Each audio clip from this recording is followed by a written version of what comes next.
Morning children, today we'll study class 7 geography chapter 4 air. In here we have studied about what is atmosphere, composition of the atmosphere, and the structure of the atmosphere we have studied, and weather and about weather and climate we have studied till now, about temperature, air pressure, air pressure, wind, we have studied about this till now. Okay. In wind, we have studied about the three types of wind, that is permanent winds, seasonal winds, and local winds.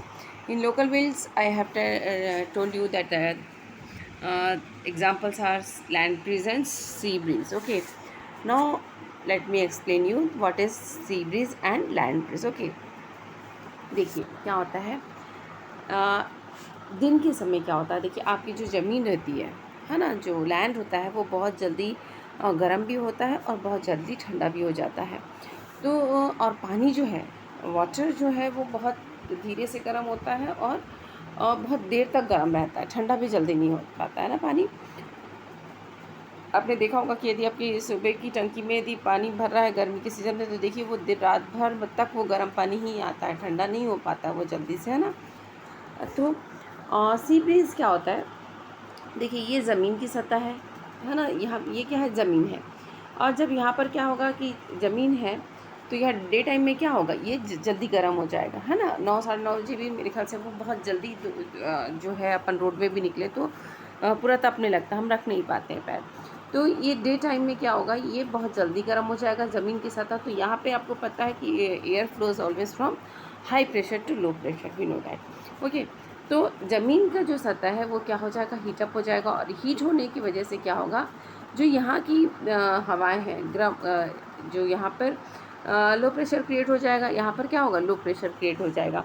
यहाँ पर गर्म होगा और गर्म होकर हवाएं क्या होगी, ऊपर चली जाएंगी, तो यहाँ पर क्या क्रिएट होगा, लो प्रेशर क्रिएट होगा। और इस तरीके से ये हवा ऊपर चली जाएगी, फिर ये ऊपर से इस तरीके से टर्न करेंगी और फिर ये नीचे उस जगह पे आएंगी जहाँ पर क्या होगा, ठंडा होगा। तो फिर ये समुद्र में फिर से इधर आएंगी, सी में आएंगी ये यहाँ पे। और यहाँ पर क्योंकि यहाँ पर क्या है, ठंडी हवाएं हैं और यहाँ पर गर्म नहीं है ज़्यादा पानी, ज़्यादा आपका गर्म नहीं हुआ है, अभी ठंडा है पानी। तो यहाँ पर क्या क्रिएट हो रहा है, हाई प्रेशर क्रिएट हो रहा है। तो यहाँ पे जब हाई प्रेशर क्रिएट हो रहा है तो हवा कहाँ से चलेगी, इस तरीके से ब्लो करेगी, मतलब सी टू लैंड की तरफ आएंगी। तो इसे हम कहते हैं सी ब्रीज, मतलब सी से ठंडी हवाएं आती हैं। आप जैसे सी की जगह पे बैठो, तालाब के पास जाके बैठो, तो वहाँ से जो हवा आएंगी, देखना आपको ठंडी ठंडी हवाएं लगती है ना। कोस्टल एरिया में भी हम बैठें तो हमको ठंडी हवाएं आती हैं वहाँ से। तो ये इस तरीके से ये फ्लो करेगा, कैसे, सी से लेकर लैंड की तरफ हवाएं जाएंगी।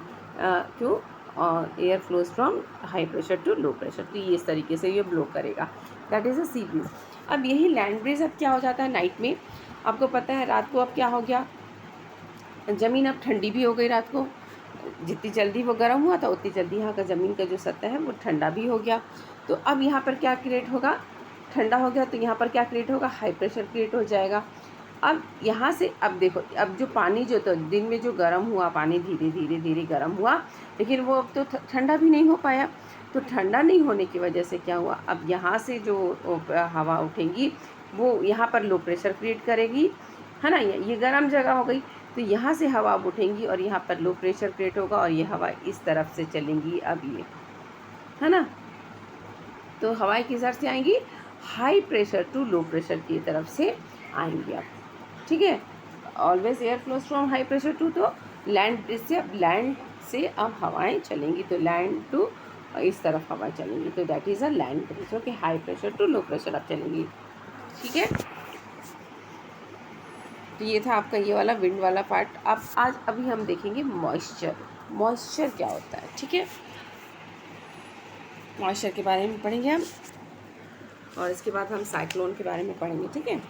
When water evaporates from land and different water bodies, जब क्या होता है, पानी जो है, पानी आपको पता है, आपने देखा होगा कि जब वाटर वेपर हमारे एयर में ज़्यादा होता है ना, वाटर वेपर जब एयर में ज़्यादा होता है तो क्या होता है, मॉइस्चर कहलाता है ना। तो मॉइस्चर भी चिपचिपा पड़ना रहता है ना, मॉइस्चर कहलाता है। मॉइस्चर कहता है जो वाटर वेपर हवा में रहता है, हम उसे क्या कहते हैं, मॉइस्चर। ठीक है, मॉइस्चर कहते हैं उसे। और आपने देखा होगा कि गर्मी के दिनों में क्या है, कपड़े बहुत जल्दी सूख जाते हैं। क्यों? क्योंकि हवा जो रहती है, एयर जो रहती है, वो ड्राई रहती है ज़्यादातर। और वही as compare to rainy season हम देखेंगे तो रेनी सीज़न में क्योंकि एयर्स में क्या रहता है, मॉइस्चर बहुत ज़्यादा रहता है, तो हमारे जो कपड़े रहते हैं वो भी सूख नहीं पाते हैं जल्दी, है ना, कपड़े हमारे जल्दी नहीं सूख पाते हैं। ठीक है। When water evaporates from land and different water bodies, जब वाटर क्या होता है, इवोपरेट, जब वाटर जो है भाप बनकर उड़ता है। इवोपरेट्स मीन्स भाप बनना, है। जब वाटर इवापोरेट्स, क्या होता है, वाटर इवापोरेट्स फ्रॉम लैंड, ज़मीन से जब पानी ये भाप बनकर उड़ता है फ्रॉम डिफरेंट वाटर बॉडीज़, कहीं तालाब है, कहीं कुछ है, पानी है, जहाँ से भी पानी जब वहाँ से इवापोरेट्स हो रहा है, वो क्या है, अपने साथ क्या क्रिएट करता है, वो वाटर बॉडीज़ वो ऊपर जाएगा, भाप बनकर ऊपर चला जाता है, तो वो क्या क्रिएट कर रहा है, मॉइस्चर क्रिएट करता है ना। मैंने बताया वाटर वेपर ज़्यादा होता है तो मॉइस्चर भी ज़्यादा होता है, तो वो क्या क्रिएट करता है, भाप बनकर ऊपर जा रहा है तो हवा में क्या आ रहा है, मॉइस्चर, तो क्रिएट मॉइस्चर क्रिएट करता है। ठीक है। इट बिकम्स वाटर वेपर, वो वाटर वेपर बन जाता है। Moisture in the air at any time is known as humidity. अब देखो वो मॉइस्चर क्रिएट, उसमें क्या बना, मॉइस्चर बना। और moisture in the air at any time, जो भी मॉइस्चर हवा में हमको फील होता है उसे हम कहते हैं ह्यूमिडिटी। आपको एहसास होगा कि बरसात के दिनों में भी देखिएगा हमको चिपचिपाहट जैसा थोड़ा सा लगता है ना, बॉडी बहुत अनकम्फर्टेबल फील होता है हमें ऐसा ह्यूमिडिटी में, चिपचिपापन लगता है हमें, है ना, तो ह्यूमिडिटी ज़्यादा हो जाती, बोलते हैं moisture in the air at any time is known as humidity. ठीक है। As the air gets warmer, जैसे देखो हवा क्या होती है, गर्म होती है। क्या होती है हवा, जब गर्म होती है, its capacity to hold water vapour increases. जैसे ही वो हवा गर्म हो रही है और उसकी जो कैपेसिटी है वाटर वेपर को पकड़ने की, होल्ड करने की, वो भी क्या होती है, इंक्रीज होती है, increases. And so it becomes more and more humid, और वो क्या बन जाती है, मोर एंड मोर ह्यूमिड हो जाती है। ठीक है। ऑन ह्यूमिड डे, देखिए वार्मर एयर हुआ और ये क्या करती है, मूव अपवर्ड, ऊपर की तरफ क्या करेंगे, भाप जो है वो ऊपर की तरफ, वार्मर एयर है, एयर गर्म हुई है और वो क्या है, वो मूव कर रही है कहाँ, ऊपर, वाटर वेपर बन के ऊपर की ओर जा रही है। तो इसको क्या करेंगे, वो एयर होल्ड करके रखता है। क्यों? ज़्यादा से ज़्यादा होल्ड करता है, इसको उठा नहीं पाता है। क्यों? क्योंकि उस समय बहुत ज़्यादा गर्म नहीं हो पाता है। जो आपका सनरेज़ है यदि कम है, बहुत ज़्यादा कम है, तो जो हमारी ह्यूमिडिटी कैसे बढ़ेगी, जब सनरेज़ बहुत ज़्यादा कम रहता है तो वो जो वाटर वेपर बन के ऊपर जा रहा है वो उसको अपने साथ क्या करता है, हवा में होल्ड करके रखता है और बहुत ऊपर उसको नहीं उठा पाता है, ऊपर नहीं उठा पा रहा है उसको पूरी तरीके से। और क्योंकि सनरेज़ कम होती हैं, यदि मान लीजिए यही सनरेज़ ज़्यादा होती तो क्या होता, वो पूरा उठ के वार्मर, तो वो और ऊपर की ओर चली जाती है ना, और इसकी वजह से क्या हो रहा है कि बहुत ज़्यादा ह्यूमिडिटी बढ़ जाती है ना। तो ये हमने पढ़ा क्या, as the air gets warmer, जब एयर जो है वार्मर हो रही है, its capacity to hold water vapour increases, उसकी कैपेसिटी है जो वाटर को होल्ड करने के लिए बढ़ गई। And so it becomes more and more, इसलिए क्या ज़्यादा से ज़्यादा ह्यूमिडिटी आ रही है। ठीक है, हो जाती है। On the humid day clothes take longer to dry and sweat from our body does not evaporate easily. और यही जो ह्यूमिडिटी के समय में क्या होता है, कपड़े भी आसानी से नहीं सूखते और हमारी बॉडी का जो पसीना है वो भी नहीं सूख पाता है, making us feel very uncomfortable, और हम लोग को बहुत ही ज़्यादा अनकम्फर्टेबल महसूस होता है। Clear.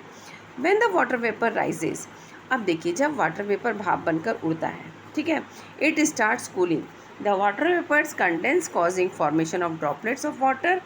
Clouds are just the masses of such water droplets. अब देखिए आपने वाटर साइकिल पढ़ा होगा, पानी जो है भाप बनकर जब ऊपर जाता है और ऊपर इवापरेट होता है पानी, और ऊपर से क्या होता है उसके बाद, इट स्टार्ट्स कूलिंग, और ऊपर जाते जाते वो क्या होता है, कूल करना शुरू करता है। हाँ, वो कूल करना शुरू करता है।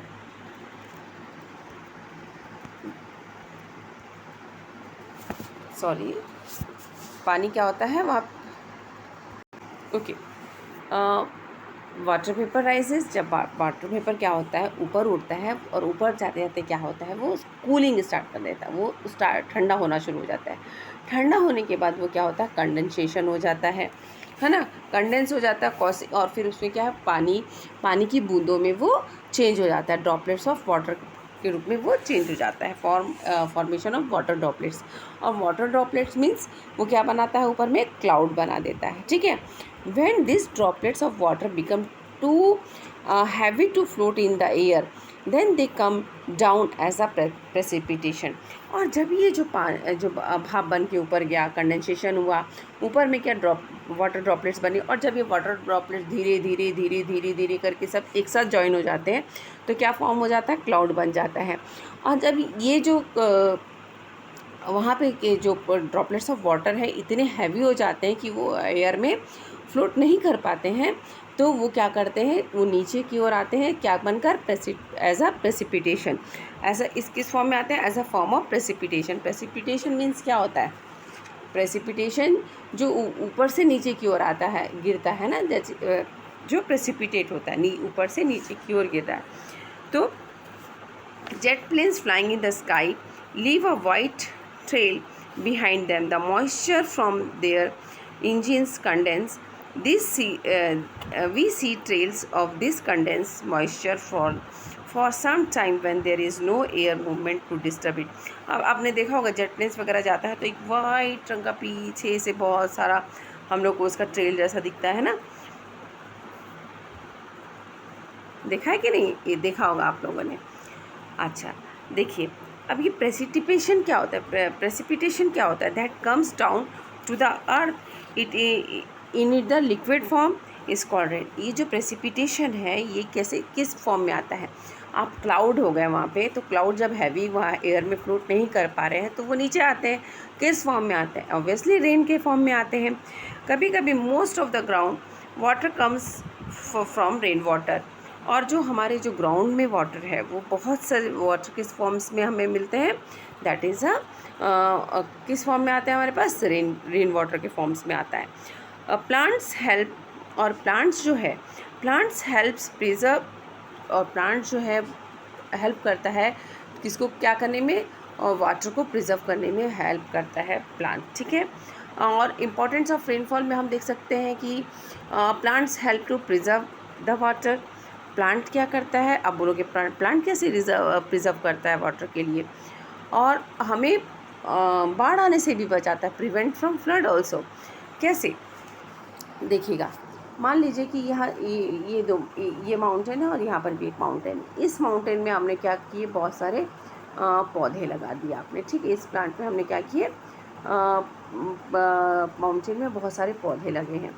आपको पता है जो ये पौधे आएंगे, यहाँ जो पौधे होंगे वो जब यहाँ से पानी अपने साथ आएगा तो ये क्या करेगा, प्लांट क्या करता है, बारिश को जो होती है जब उस समय, तो ये क्या करता है, प्लांट्स के जो रूट होते हैं वो पानी को क्या करते हैं, एब्जॉर्ब करते हैं, ठीक है। और इससे क्या होता है, ज़मीन की सतह को जो वाटर लेवल है वो भी बना रहता है, ठीक है।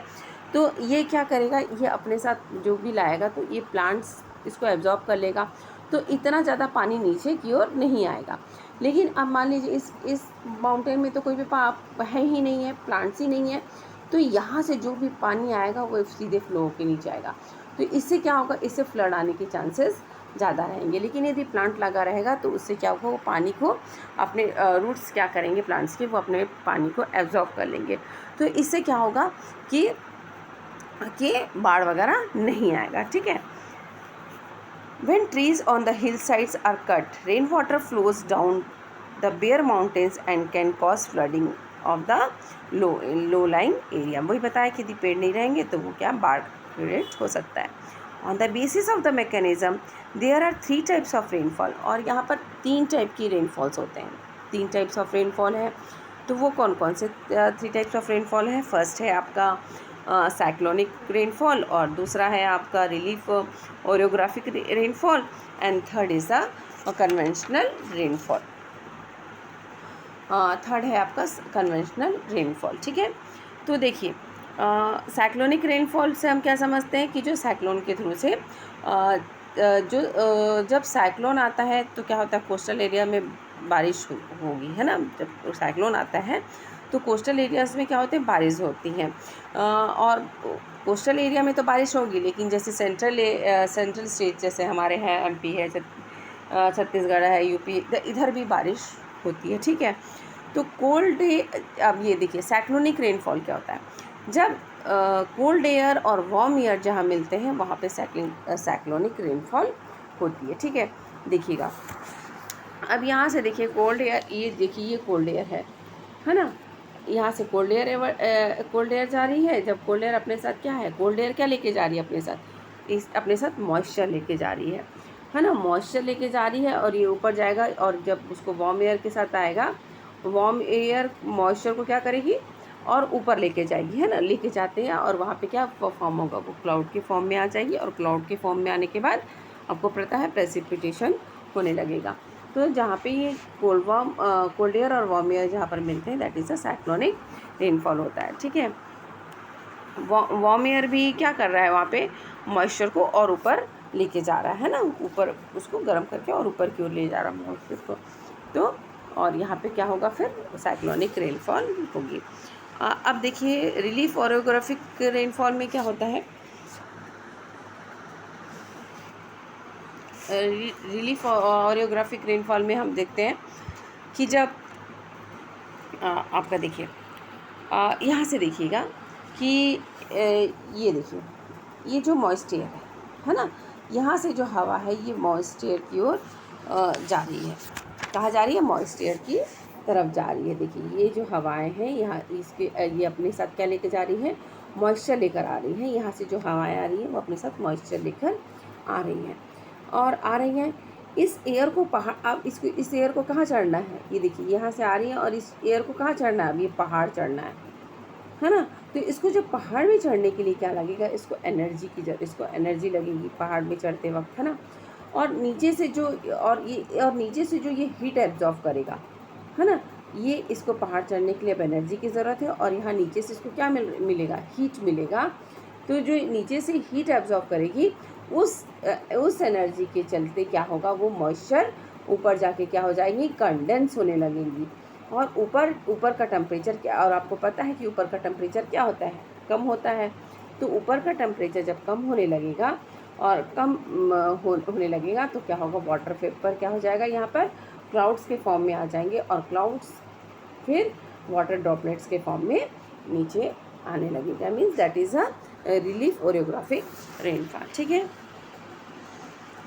और एक होता है कन्वेंशनल रेनफॉल, दैट इज़ आपको जिससे पता ही है कि वाटर बॉडीज़, जब कोई भी वाटर बॉडीज़ है वहाँ से इवापोरेशन शुरू होता है, इवापोरेट होता है वहाँ पे, और इवापोरेशन होने के बाद वो पूरी वाटर वेपर ऊपर जाती है। वाटर वेपर ऊपर जाने के बाद कंडेंस हो जाती हैं। कंडेंस और वाटर ड्रॉपलेट्स जो है वो इकट्ठे होते होते क्लाउड्स बन जाते हैं, और क्लाउड्स बनने के बाद जब वो हैवी हो जाते हैं तो वो नीचे बारिश के रूप में नीचे आ जाते हैं, दैट इज़ प्रेसिपिटेशन हो जाता है, और इसे हम कहते हैं कन्वेंशनल रेनफॉल, ठीक है।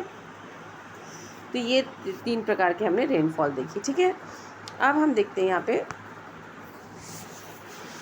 रेनफॉल इज़ जो रेनफॉल है वो बहुत ही हमारे इम्पॉर्टेंट होता है survival for plant and animals. Rainfall is very important for our survival of plant and animal, ठीक है। It brings fresh water to the earth surface. Rain water is a fresh water, है ना, ये हमारे लिए fresh water लेकर आता है अर्थ सरफेस पर। If rainfall is less, water scarcity and draft occur. यदि पानी कम होगा, बारिश कम होगी, तो वहाँ पे सूखा पड़ सकता है, ठीक है।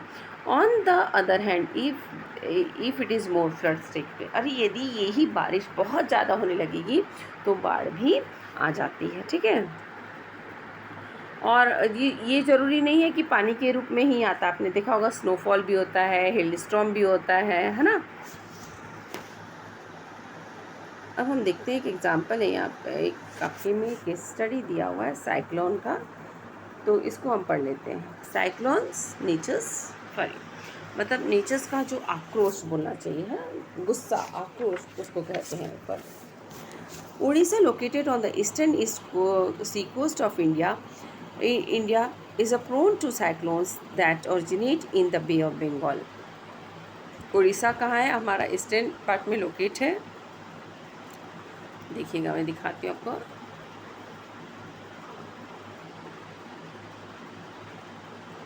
ये देखिए, है ना eastern part of Odisha is located on the eastern seacoast of India.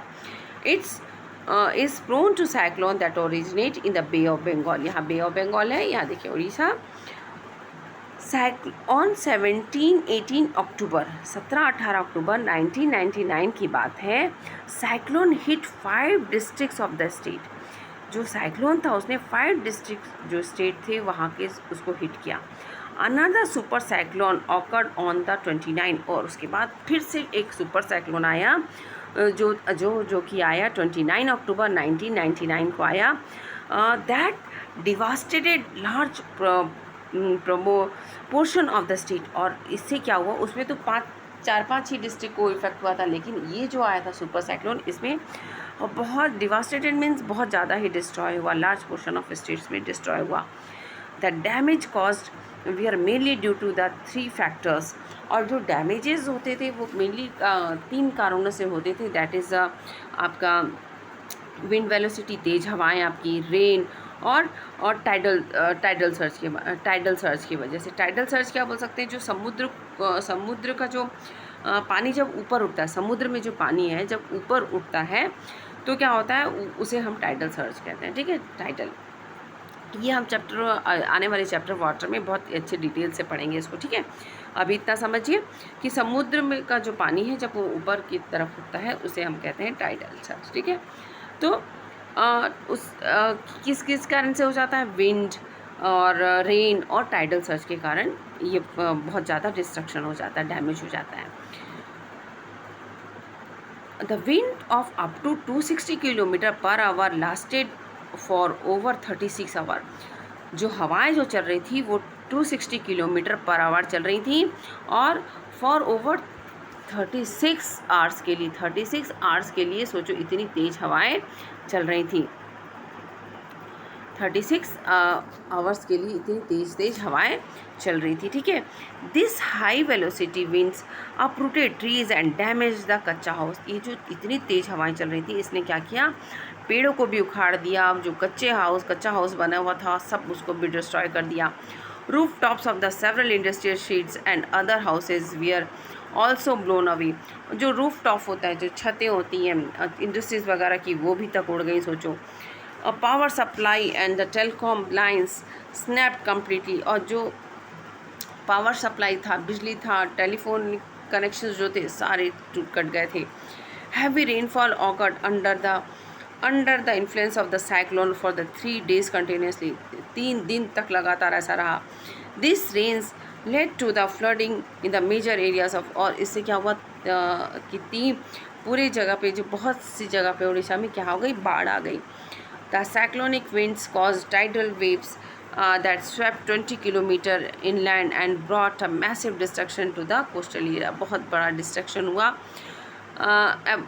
The 7 to 10 metre high tidal wave. सोचो, जो समुद्र की लहरें थी वो भी 7 से 10 मीटर ऊपर से उठ के आ रही थी। ठीक है, suddenly and cause massive damage to standing paddy crops. वहाँ जो क्रॉप्स लगे थे उस पर भी भारी नुकसान हुआ, जो तेज़ हवाएं चली उसकी वजह से।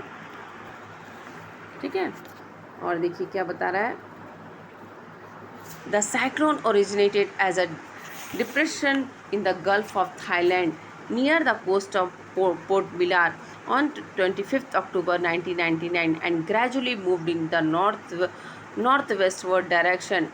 It intensified into the super cyclone and hit the area between the Irsama and the Balikuda in Odisha on 29 October at 10:30 AM।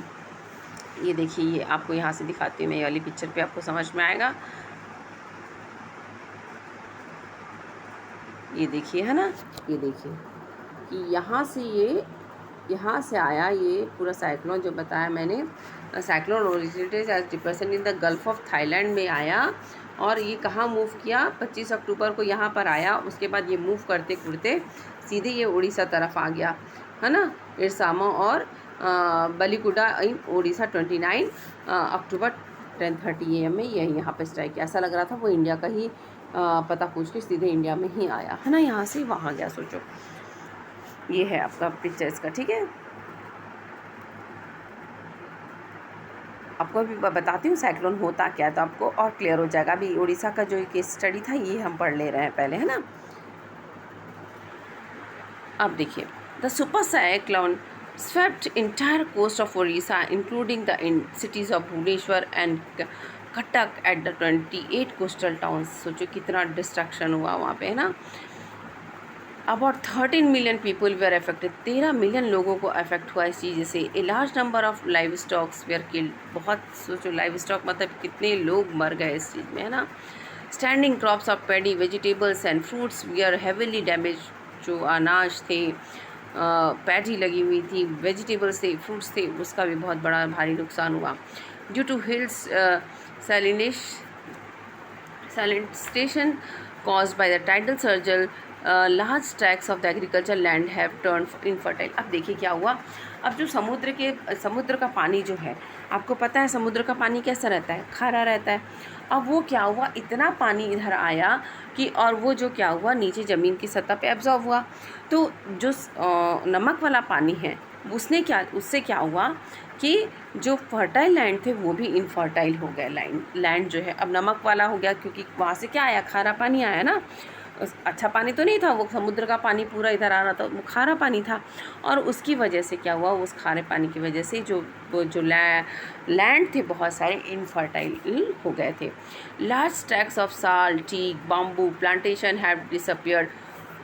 बड़े बड़े पेड़ उखड़ गए। सोचो, the mangrove forest between the Paradip and Konark vanished. और जो ये कोस्टल एरिया जो बोल सकते हैं कोस्टल एरिया के बीच में, इस एरिया में आप बोल सकते हैं, जैसे ये अपना का ये रहता है ना, कोस्टल एरिया है ना, यहाँ समुद्र है, या समुद्र के किनारे ये जो कोस्टल एरिया है, यहाँ पे पेड़ जो होते हैं उसे हम कोस्टल एरिया में जो पेड़ होते हैं ना, जो ओशन और कोस्टल लाइन के बीच, ये ओशन है और ये कोस्टल लाइन के बीच में जो पेड़ लगे रहते हैं, that is a mangrove forest. तो उसमें क्या है, वो वहाँ के जो पारादीप मीन्स उड़ीसा में पूरे वैनिस्ड हो गए वहाँ पे ये सब, ठीक है। फॉरेस्ट जो मैनग्रोव फॉरेस्ट है वो भी वैनिस्ड हो गए।